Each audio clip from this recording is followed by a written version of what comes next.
कार्यक्रम के प्रायोजक हैं श्री मदन भाई रेखाबेन हुमड़, रूपेन प्राची हुमड़, अनगवीर आर्शवीर हुमड़, रिक्ता विशाल सेठी, आरिका अर्जुन सेठी। भव्यात्मा राज ऋषि अमोघ वर्ष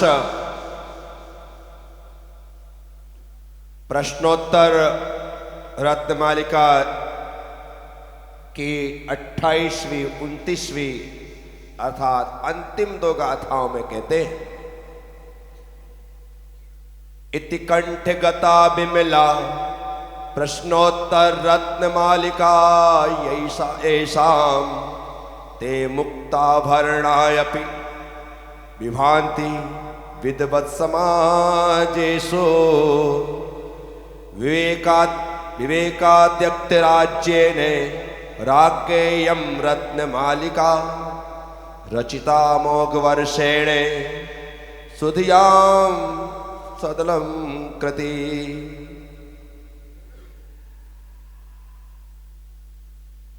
इस प्रकार जिन जीवों के निर्दोष प्रश्नोत्तर रत्नमालिका कंठगत है अर्थात याद है, वे आभूषण रहित होने पर भी विद्वानों की सभा में सुशोभित होते हैं। ग्रंथ का आनंद तभी है जब वह कंठगत हो अर्थात याद, अर्थात हमारी स्मृति में, हमारी धारणा। क्योंकि जब ग्रंथ याद होते हैं, स्तुतियां याद होती हैं, तो हम समय मिलते ही उनका उपयोग करते हुए अपने समय को शुभोपयोगमय बना सकते। याद ना हो तो किताबें ढूंढनी पड़ती है, ग्रंथ ढूंढने पड़ते हैं, और सर्वत्र ग्रंथ उपलब्ध नहीं होते। और सर्वत्र ग्रंथ उपलब्ध हो जाए तो उस समय हमारे शरीर की स्थिति और शरीर की शुद्धता ऐसी नहीं होती है कि हम ग्रंथों का स्पर्श कर सकें। ऐसे समय में ग्रंथों का याद होना, स्तोत्रों का याद होना आवश्यक लगता है। इसलिए आज यहां पर कहा जा रहा है, यह प्रश्नोत्तर रत्नमालिका जिसे याद है, सिर्फ 29 गाथाएं हैं। 27 गाथाओं में उपदेशात्मक स्थिति है और 2 गाथाओं में इसका उपसंहार किया जा रहा है। तो जिन्हें यह प्रश्नोत्तर रत्नमालिका याद है, वह श्रृंगार रहित, आभूषण रहित होने के बाद भी, क्योंकि शरीर की शोभा वस्त्र और आभूषण से होती है। यही वजह है कि विशेष अवसरों पर हम विशेष वस्त्र पहनते हैं, क्योंकि उन विशेष वस्त्रों से हम विशेष दिखाई देने लगते। उन विशेष वस्त्रों के ऊपर हम विशेष आभूषण पहनते हैं। उन विशेष आभूषणों से हम और विशेष लगने लगते। यदि वस्त्रों और आभूषणों से सुंदरता नहीं आती तो गृहस्थ जीवन जीने वाला व्यक्ति वस्त्रों और आभूषणों के लिए इतना खर्च नहीं कर। आप हजारों रुपए वस्त्रों के लिए और लाखों रुपए आभूषणों के लिए खर्च करते हैं तो सिर्फ इसलिए क्योंकि उससे शरीर सुशोभित होता है, सुंदरता और कई गुनी बढ़ जाती है, या यूं कहे कि वस्त्र और आभूषण चार चांद लगा। लेकिन यहां पर कहा जा रहा है जो रत्न मालिका के इन काव्यों को, गाथाओं को कंठगत कर लेता है, वह विद्वानों की सभा में बिना आभूषणों के सुशोभित हो जाता है। इसका अर्थ हुआ,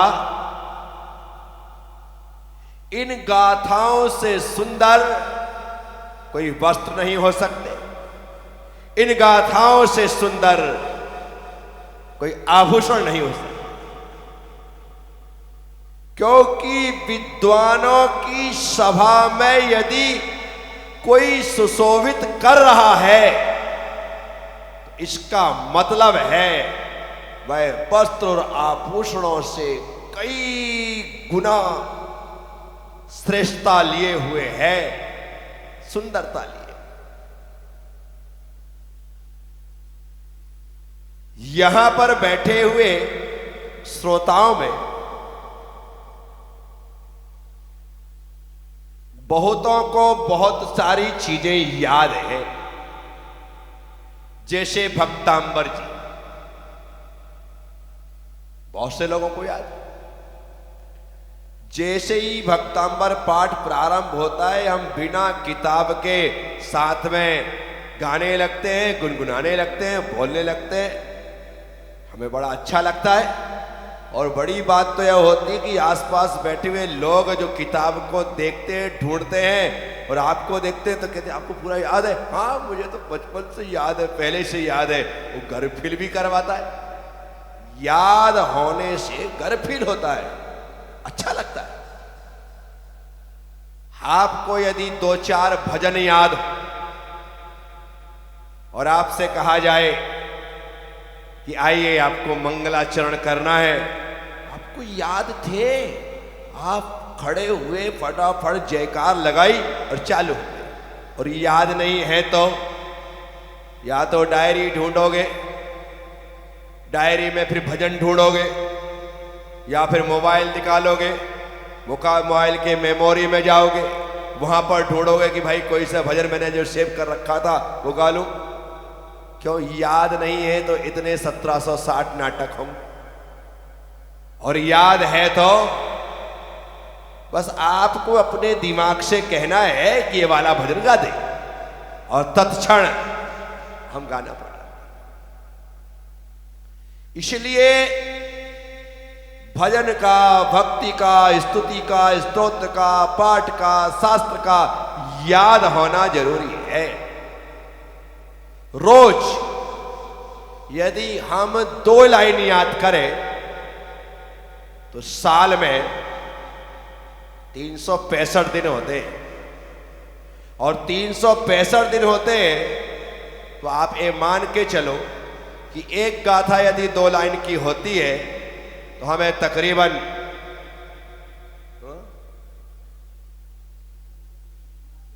आधी होगी, आधी दुगनी नहीं, कम से कम हमें 250 गाथाएं याद हो जाएंगी। और 250 गाथा का मतलब होता है 150 गाथा रत्नगढ़ साहब का चार्जी में 2 लाइन याद करो तो 300 दिन में हो जाए, 65 दिन की छुट्टी मनाओ।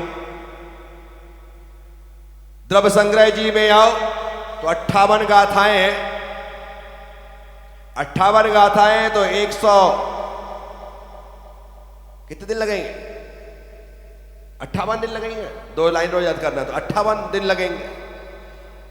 इष्टोपदेश जी याद करो तो 51 गाथाएं, 51 दिन लगेंगे। रत्न प्रश्नोत्तर रत्नमालिका याद करो तो 29 दिन लगेंगे। विचार करना, सिर्फ 2 लाइन रोज याद करने का नियम लेने पर 1 साल में कितने? 1 साल में हमें 150 दिन में रत्नगढ़ साहब का चार याद है, 58 दिन में द्रव्य संग्रह जी याद है, 51 दिन में इष्टोपदेश जी याद है, 29 दिन में प्रश्नोत्तर रत्नमालिका याद हो जाएगी। अब तीनों चारों की काउंटिंग करना, 150 और 58, जल्दी बोलो। 208 और 51, जल्दी बोलो। है 259 और 29, जल्दी बोलो। है 288। अभी भी 365 दिन नहीं हुए और कितने ग्रंथ याद हो गए? कितने? 4। अभी इसमें आप 6 ढाला जोड़ दो। प्रत्येक ढाल में 16 17 16 17 16 17 गाथाएं हैं। 16 17 गाथाएं हिंदी में है। ऐसे 16 17 में आप जोड़ते हो तो आप 20 20 भी मान लो, चलो तो 6 दूनी 18, 6 दूनी 12, 6 दूनी 12, 120 दिन उसमें लगने वाले। एक साल में इतना याद हो जाएगा। एक सूत्र तत्वार सूत्र जी का रोज याद करो। 357 सूत्र हैं और 365 दिन हैं, उसमें भी हमें 8 दिन की छुट्टी मिलेगी और तत्वार सूत्र जी पूरा याद है। कंठगता एक सूत्र याद रोज करना है, इससे ज्यादा कुछ नहीं। छोटी छोटी पर्ची बना लो, अपने जेब में रख लो, जब टाइम मिले सम्यक दर्शन ज्ञान चारित्राणी मोक्ष मार्गा जेब में डाल दो। सम्यक दर्शन ज्ञान चारित्राणी मोक्ष मार्गा। आज तो सबके पास मोबाइल है, बराबर तरीके से एक मेमोरी में जाकर के, नोट्स में जाकर के आप एक सूत्र वहां पर कॉपी पेस्ट कर दो। टाइप भी करने की जरूरत नहीं है, कॉपी पेस्ट कर दो और आप उसे पढ़ो, आगे बढ़ते जाओ। हर दिन का अलग अलग विचार करना। 2 साल में तो हमारे भीतर आकूत खजाना हो जाएगा। यदि आपने 5 साल निकाल लिए रोज एक गाथा याद करने के लिए, तो मेरी ख्याल से एक भी ग्रंथ नहीं बचेगा जो हमें याद ना हो। सिर्फ 5 साल, एक भी ग्रंथ, समय सार, नियम सार, प्रवचन सार आदि सब आ जाए, इतने ग्रंथ हम याद कर सकते हैं। लेकिन सिर्फ 2 लाइन रोज याद, उससे सबसे बड़ा फायदा समाधि के समय होगा। जब हम चाहेंगे, होश में रहेंगे, स्वस्थ रहेंगे, तो इन गाथाओं में से जितनी भी याद रही तो उतनी गाथाएं तो हमारे भीतर चल सकती हैं। अन्यथा नमोकार मंत्र तो है ही, जिसे हमें जपना। उम्र निकल जाने के बाद याद नहीं होता है। सिर्फ एक उम्र है, सही उम्र है बचपने की, जिसमें याद किया जा सकता है। आप जैसे ही 50 के पार होते हैं, अब इतनी शार्प मेमोरी नहीं रह जाती कि हमें याद हो जाए। हम कोशिश करते हैं, लगता है याद हो गया, लेकिन थोड़ी देर बाद फिर भूल जाते हैं। और 60 के पार हो गया तो अब और स्थिति हो गई। इसलिए अपने बच्चों को प्रेरणा दो, उन्हें कोशिश करो सिखाने की कि रोज बेटा आज ये तेरे मोबाइल में मैंने फॉरवर्ड किया है, इसे याद कर लेना। रात जब तू आएगा तब मैं तुझसे सुन लूंगी। सिर्फ 2 लाइन। Try again. हो सकता है किसी का अच्छा बच्चा या आपकी अच्छी बात मान ले और उसे ये सब कुछ कंठगत हो जाए। साथियों, यहां पर कहा जा रहा है कि जो इस प्रश्नोत्तर रत्न मालिका को कंठगत करते हैं, अर्थात याद कर लेते हैं, वे विद्वानों की सभा में भी बिना श्रृंगार के, बिना आभूषणों के सुशोभित होते हैं। किस सभा में? विद्वानों की सभा में।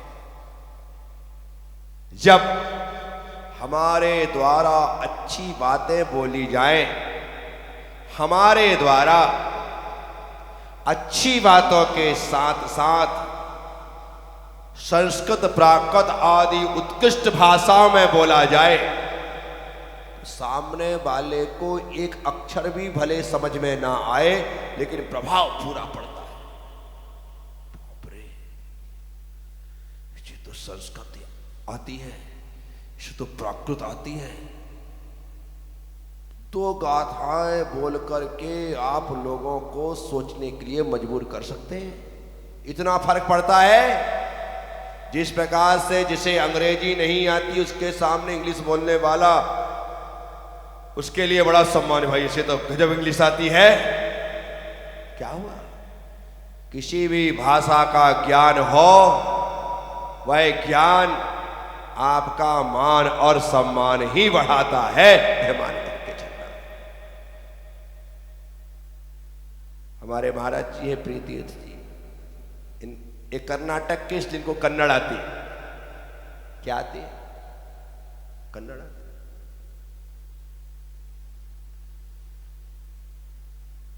कन्नड़ अन्य प्रांतों में जन्म लेने का फायदा यही होता है, जन्म के साथ वहां की मातृभाषा तो मिलती ही है। हिंदी जो है वो टीवी सिखा देती है, और अंग्रेजी जो है वो स्कूल में सीख जाती है। तीन भाषाओं का ज्ञान हो जाता है। हम हिंदी भाषी लोग हैं, हिंदी ही हमारी मातृभाषा है, हम उसी में चलते हैं। अन्यथा आप गुजरात जाओ तो वहाँ हिंदी, गुजराती, इंग्लिश तीन भाषा आती है। महाराष्ट्र जाओ तो हिंदी, मराठी और वो आता है। कन्नड़ जाओ, कई लोगों के इनके यहाँ पर तो मराठी भी आती है, कन्नड़ भी आती है, हिंदी भी आती है और इंग्लिश भी आती है। 4 भाषाएं सीमा में होने का इसका फायदा क्या है? जब ये कर्नाटक जाएंगे उस समय जब कन्नड़ में बोलेंगे तो वहां के लोगों को धर्म का बोध अपनी भाषा में मिलेगा, तो वो शीघ्रता के साथ उन्हें गले उतरेगा। तो भाषा का इतना फर्क पड़ता, बहुत जल्दी समझ में आता है। अपनी भाषा होती है, मातृभाषा होती है, उसमें बोलो हर व्यक्ति सुन समझ लेता है कि हाँ क्या कह रहे हैं महाराज श्री। और हिंदी बोलो, अन्य प्रांतों में जाकर समझ में तो आता है, लेकिन जितना अच्छे से समझ में आना चाहिए उतने अच्छे समझ में नहीं। तो इसीलिए इन भाषाओं का बहुत गहरा प्रभाव पड़ता है। इस कार्यक्रम के प्रायोजक हैं श्री मदन भाई रेखाबेन हुमड़, रूपेन प्राची हुमड़, अनगवीर आर्शवीर हुमड़, रिक्ता विशाल सेठी, आरिका अर्जुन सेठी।